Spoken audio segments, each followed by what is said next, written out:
Hey all, welcome back to my channel. എല്ലാവരും സുഖമായിട്ടിരിക്കുന്നു എന്ന് വിശ്വസിക്കുകയാണ്. ഇന്നത്തെ വീഡിയോയിലേക്ക് പോകുന്നതിന് മുമ്പ് നിങ്ങൾ എൻ്റെ ചാനൽ ഇതുവരെ സബ്സ്ക്രൈബ് ചെയ്തിട്ടില്ലെങ്കിൽ പ്ലീസ് ആ റെഡ് സബ്സ്ക്രൈബ് ബട്ടൺ പ്രസ് ചെയ്ത് എൻ്റെ ചാനൽ സബ്സ്ക്രൈബ് ചെയ്യുക. അപ്പോൾ ഒരു ബെല്ലൈക്കോൺ വരും, അതിലും കൂടി പ്രസ് ചെയ്തേക്കുക. അപ്പോൾ ഞാനിടുന്ന വീഡിയോസിൻ്റെ ഒക്കെ നോട്ടിഫിക്കേഷൻസ് നിങ്ങൾക്ക് അപ്പോൾ തന്നെ കിട്ടും. ഇന്നൊരു ട്രാവൽ വ്ലോഗാണ്. കഴിഞ്ഞ വീക്കെൻഡ് ഞങ്ങൾ നടത്തിയ ഒരു യാത്രയുടെ വിശേഷങ്ങളാണിത്. അപ്പോൾ നാട്ടിൽ നിന്ന് പാരൻസൊക്കെ വന്നിട്ടുണ്ട് അപ്പോൾ അവരുമായിട്ട് നടത്തിയൊരു ലെഷർ ട്രിപ്പാണ്. അപ്പോൾ ഞങ്ങൾ പോയത് പീജിയൻ ഫോർജ് എന്ന് പറയുന്നൊരു സ്ഥലത്തേക്കാണ്. പീജിയൻ ഫോർജ് ടെന്നസി എന്ന് പറയുന്ന സ്റ്റേറ്റിലാണുള്ളത്. അവിടെ കുറേ വെറൈറ്റി ആയിട്ടുള്ള കാര്യങ്ങളും അതുപോലെ വെറൈറ്റി ആയിട്ടുള്ള കുറേ ആക്ടിവിറ്റീസും ഒക്കെ ഉണ്ട്. അപ്പോൾ ഈ ട്രിപ്പിൻ്റെ വിശേഷങ്ങൾ നിങ്ങളുമായിട്ട് പങ്കുവയ്ക്കുകയാണ്. ഒരു 3-day ട്രിപ്പായിരുന്നു. 2 night സ്റ്റേ ഉള്ള ഒരു 3-day ട്രിപ്പ്. ഞങ്ങളുടെ വീട്ടിൽ നിന്ന് 3.5 hours ഡ്രൈവാണ് അങ്ങോട്ടേക്കുള്ളത്. അപ്പോൾ എന്തായാലും എല്ലാവരും ഈ വീഡിയോ സ്കിപ്പ് ചെയ്യാതെ മുഴുവനായിട്ട് കാണുക.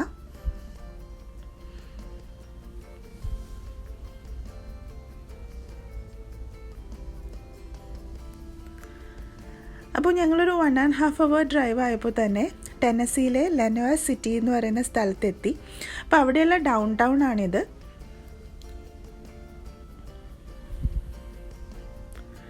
അപ്പോൾ ഞങ്ങൾ ഇവിടെ ലെനോവ സിറ്റി പാർക്കും അതുപോലെ ലെനോവ സിറ്റി ഡാമും വിസിറ്റ് ചെയ്യുന്നുണ്ട്.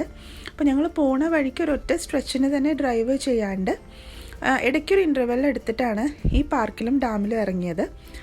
അപ്പോൾ നല്ലൊരു റിലാക്സേഷൻ ആയിരുന്നു. ഇതാണ് ലെനോവ സിറ്റി പാർക്ക്. വളരെ കാം ആൻഡ് ക്വയറ്റ് ആയിട്ടുള്ളൊരു പാർക്കാണ്.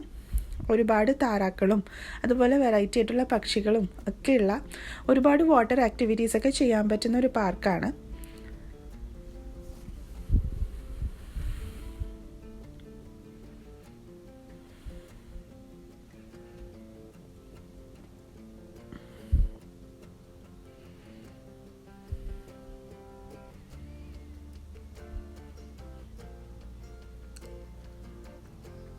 ഞങ്ങൾ വീക്ക് ഡേ ആണ് പോയത്. അപ്പോൾ അതുകൊണ്ട് തന്നെ വളരെ തിരക്ക് കുറവായിരുന്നു.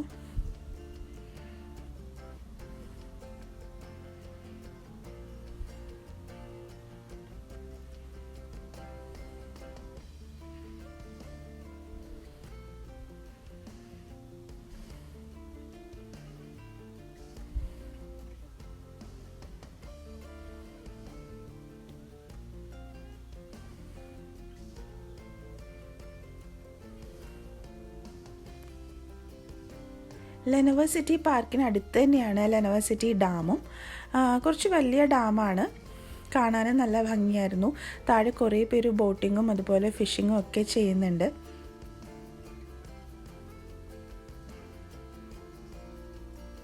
ഇവിടെ കുറച്ച് റിലാക്സ് ചെയ്തിട്ട് ഞങ്ങൾ പീജിയൻ ഫോർജിലേക്കുള്ള യാത്ര തുടർന്നു. പീജിയൻ ഫോർജ് എത്തിയപ്പോൾ വൈകുന്നേരം ആയി. ഞങ്ങൾ ഫസ്റ്റ് വിസിറ്റ് ചെയ്ത സ്ഥലം എന്ന് പറയുന്നത് പാരറ്റ് മൗണ്ടൻ ആണ്. അപ്പോൾ ഇത് പീജിയൻ ഫോർജിലെ പാരറ്റ് മൗണ്ടൻ എന്ന് പറയുന്ന സ്ഥലമാണ്. പാരറ്റ് മൗണ്ടൻ എന്ന് പറയുമ്പോൾ പാരറ്റ്സിനെയും പക്ഷികളെ ഇഷ്ടപ്പെടുന്നവർക്കുള്ള ഹെവൻ എന്ന് പറയാൻ വേണമെങ്കിൽ. ഇവിടെ ഒരു കുഞ്ഞു ഗാർഡനും ഒക്കെ ഉണ്ട്. ഒരുപാട് വെറൈറ്റീസ് ഓഫ് പാരറ്റ്സ് ആൻഡ് ബേർഡ്സിനെ നമുക്കിവിടെ കാണാനായിട്ട് പറ്റും. അപ്പോൾ ഞങ്ങളിവിടെ ഒരു കേബിൾ കാർ ടൂറാണ് എടുത്തത്. അപ്പോൾ ഇവർ നമ്മളെ ഈ കാറിൽ കൊണ്ടുപോയിട്ട് എല്ലാ പാരറ്റ്സിനെയും അതുപോലെ എല്ലാ ബേർഡ്സിനെയും ഒക്കെ കാണിച്ചു തരും. അതിനെക്കുറിച്ചുള്ള എല്ലാ ഇൻഫർമേഷൻസും തരും. അപ്പോൾ ഇവിടെ ചെറിയ ഗാർഡൻസ് സെറ്റപ്പൊക്കെ ഉണ്ടായിരുന്നു. കാണാൻ നല്ല ഭംഗിയായിരുന്നു സ്ഥലങ്ങളൊക്കെ.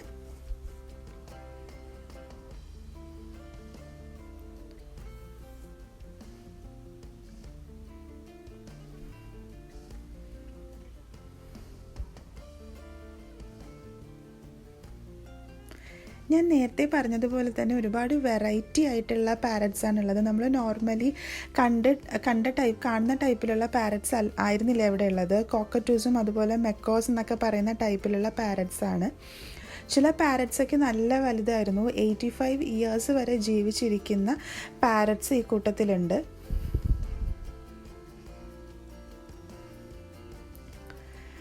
പാരറ്റ് മൗണ്ടനിൽ ചില പാരറ്റ്സിനെ അവർ കേജ് ചെയ്തിട്ടുണ്ട്. എന്നാൽ ചില പാരറ്റ്സിനെ അവർ പുറത്താണ് വെച്ചിരിക്കുന്നത്. അപ്പോൾ പുറത്ത് വെച്ചിരിക്കുന്ന പാരറ്റ്സിൻ്റെ ചില പാരറ്റ്സിൻ്റെ വിങ്സൊക്കെ ക്ലിപ്പ് ചെയ്തിട്ടുണ്ടാകും, അപ്പോൾ അവർക്ക് പറന്നു പോകാൻ പറ്റില്ല. എന്നാൽ ചിലതൊക്കെ ടെറിട്ടോറിയൽ ആയിട്ടുള്ള ബേർഡ്സാണ്, അതായത് അവരവിടെ തന്നെയാണ് താമസിക്കുക, അവർ പറന്നു പോകത്തില്ല.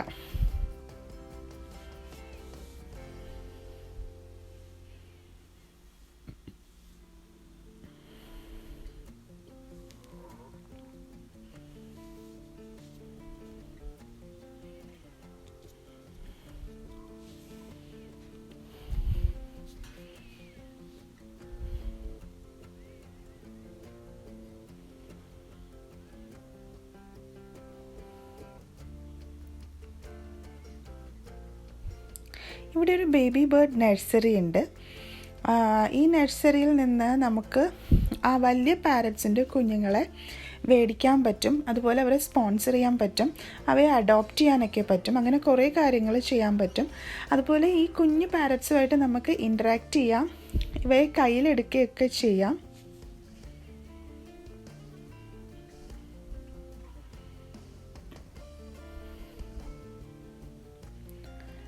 പാരറ്റ്സ് മാത്രമല്ല, ഇവിടെ പീകോക്സും ഉണ്ട്.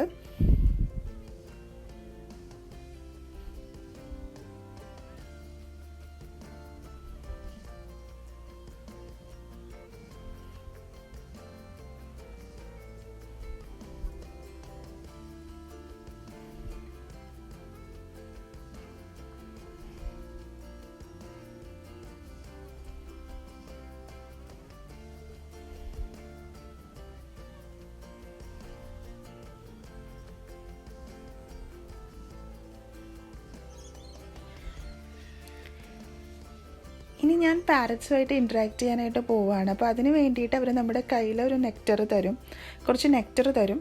അപ്പോൾ അതിങ്ങനെ കാണിച്ചു കൊടുത്താൽ മതി, ആ പാരറ്റ്സ് നമ്മുടെ കയ്യിലേക്ക് പറന്ന് വന്നിരിക്കും.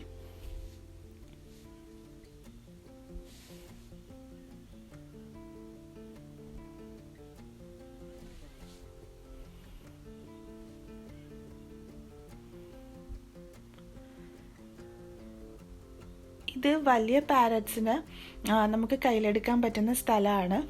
വലിയ പാരറ്റ് ആയതുകൊണ്ട് എനിക്ക് പേടിയായിരുന്നു അതിനെ കയ്യിൽ പിടിക്കാനായിട്ട്, അപ്പോൾ അതുകൊണ്ട് അതിന് നിന്നില്ല. ഞാൻ ജസ്റ്റ് ഇതിനെ ഇങ്ങനെ കണ്ടുപോയി, അത്രയേ ഉള്ളൂ. ഇവരൊന്നും പറന്നു പോകത്തില്ല, ഇതൊന്നും കേജ്ഡ് അല്ല, ചുറ്റും കേജസോ അല്ലെങ്കിൽ ഇവ പറന്നു പോവാതിരിക്കാനുള്ള ഒരു സംവിധാനങ്ങളും ഇല്ല. ഇതെല്ലാം ടെറിട്ടോറിയൽ ആയിട്ടുള്ള ബേർഡ്സാണ്.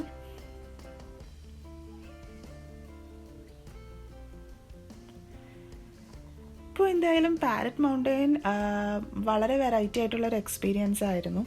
അപ്പോൾ പീജിയൻ ഫോർജിൽ നിങ്ങൾ പോവുകയാണെങ്കിൽ മസ്റ്റ് സീ ലൊക്കേഷനാണ് പാരറ്റ് മൗണ്ടൻ എന്ന് പറയുന്നത്. ഇനി ഇതാണ് നമ്മൾ താമസിച്ച ക്യാബിൻ എന്ന് പറയണത്. അപ്പോൾ ഞങ്ങൾ 2 night stay in pigeon forge ഒരു ക്യാബിനിലായിരുന്നു. ക്യാബിൻ എന്ന് പറയുമ്പോൾ ഒരു വീട് പോലെ തന്നെയാണ്, എല്ലാ സൗകര്യങ്ങളും ഉണ്ടാവും അതിനകത്ത്. അപ്പോൾ നമുക്ക് കിച്ചണും അതുപോലെ 2 ബെഡ്റൂമും 2 ബാത്റൂമും അതുപോലെ വാഷ്റൂംസും പാറ്റിയോസും ഒക്കെ എല്ലാ സൗകര്യങ്ങളും ഉള്ള ഒരു വീടാണ് ക്യാബിൻ എന്ന് പറയുന്നത്.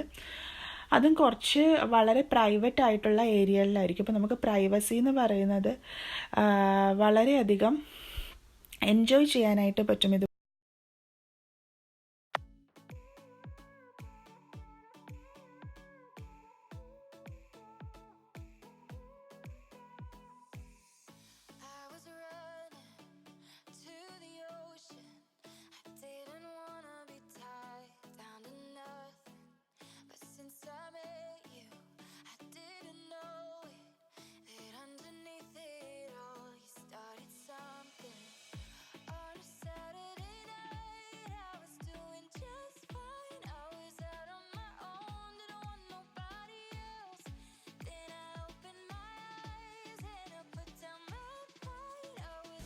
അപ്പോൾ ഇതൊക്കെയായിരുന്നു ഞങ്ങളുടെ ഫസ്റ്റ് ഡേ പീജിയൻ ഫോർജ് ട്രിപ്പിൻ്റെ വിശേഷങ്ങൾ.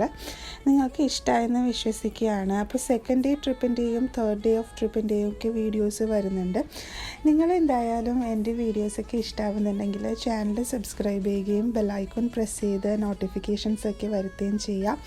അപ്പോൾ എന്തായാലും അടുത്ത വീഡിയോ ആയിട്ട് കാണുന്നവരെ take care, bye bye, thank you.